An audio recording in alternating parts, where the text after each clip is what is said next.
I am Mrs. Lillian. I am here to say thank you, Jesus, for what you did for me and my family. We were a victim of evil church. 2016, I returned from Abuja. Though I was diagnosed, they said I had leukemia and I was pregnant. My mom called me and said there is this church she's attending at YKC. I should join. So at first I was reluctant, but later I joined. But along the line, I saw a whole lot of things. Even the wife of the so-called prophet was the one who told me 75% of negative things that I have been wondering, but when she told me those things, I was able to have my conclusion, and I said, this is not the right place for me, and I left. And the man came to me, he knelt down, he begged me. There was nothing he didn't do. He ended my marriage at the cost of this. It wasn't funny.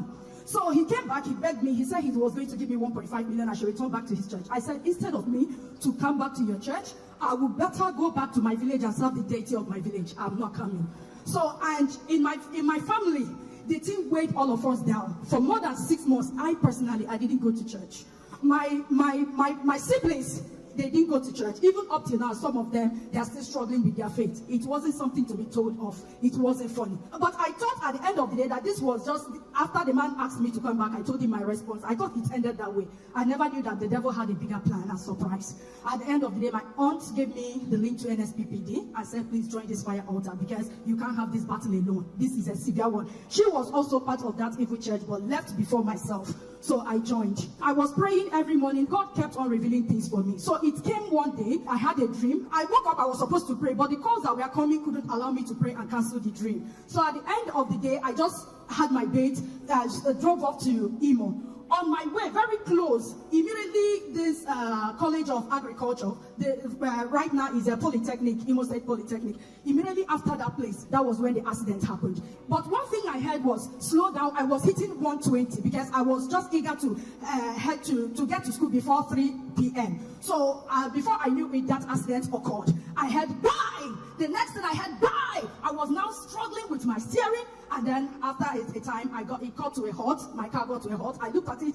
The car was not burning. So at the end of the day, it was the military checkpoint that came to rescue me. The army people who were there. Even my door could not open. They had to pull me out from the another side. So I was in the hospital while I was receiving treatment. A call came from that. One of the members of that evil church called me and said, see, sister, I don't know where you are, but whatever you are doing, you need to pray very well, because our prophet said that before Sunday, the accident happened on Wednesday, and I was already in hospital Thursday, and then the call came on Thursday that before Sunday they will hear I have died. So at that moment I said, really? So it was then the dream I had then recalled to me. I said, okay. I told them there in the hospital, discharge me. I left. I became more intentional on the altar of fire. A month after, I saw the man in my dream this time around again. But I was passing. I said, he called me. He said, Ace. I said, what is it?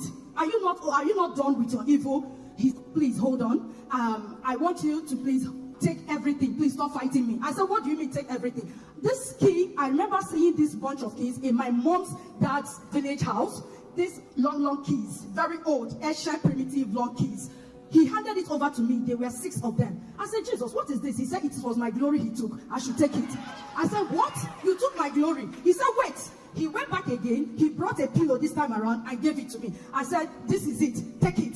I collected it. He said, but please, one thing I'm begging you, stop calling my name on that altar. Stop mentioning my name. I will no longer fight you. I will not fight you again. I've handed over everything which I've collected. Please take it and go. And then I woke up. I said, this is reality, because by the time I woke up, it was 2 a.m. in the night. I started praying again. This thing happened their Papa's birthday. That was on the 22nd of August, 2023. Then I heard Papa said, what stopped it the other time will not stop it again. And this time, the answers will not be delayed. What stopped it the last time? What stopped it the last time? Hear me as I hear the Lord. It will never arise. Now hear what the Lord is saying. What it means is this thing I'm about to say. This particular one, the answer will not be delayed.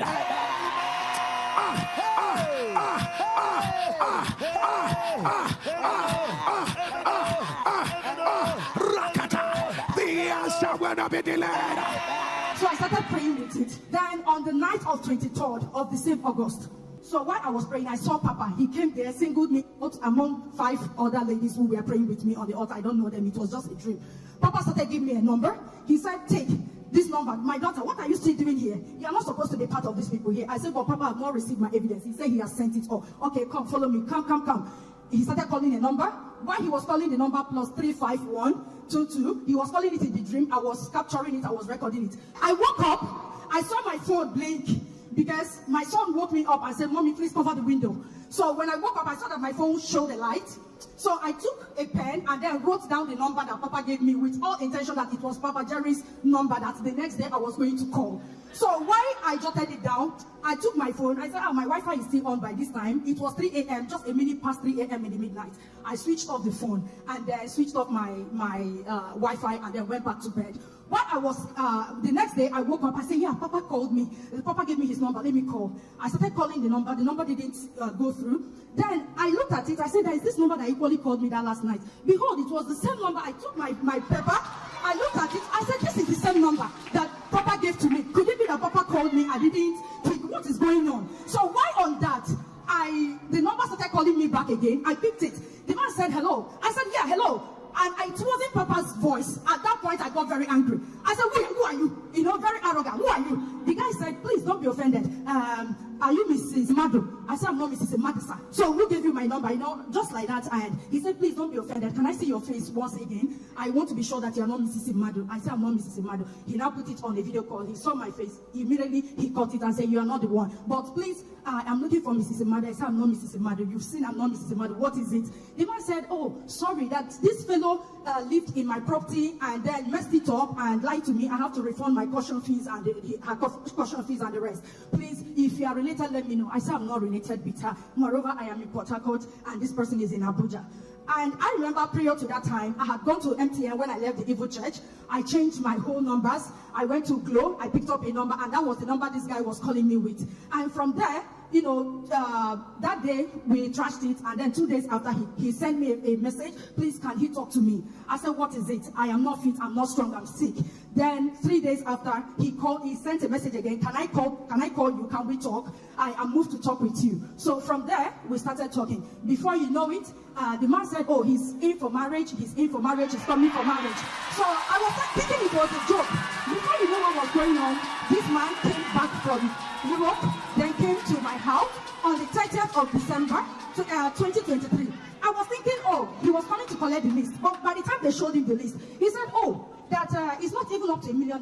Papa, can we start doing everything right away? My father said, marriage doesn't happen that way now. You have to go and come back. The man said, no, I don't need to wait. I'm sleeping over in Port Harcourt. Make arrangement for your people. If the money I'm going to give it, let everybody be gathered here. I'm calling my people. I was thinking it was a joke.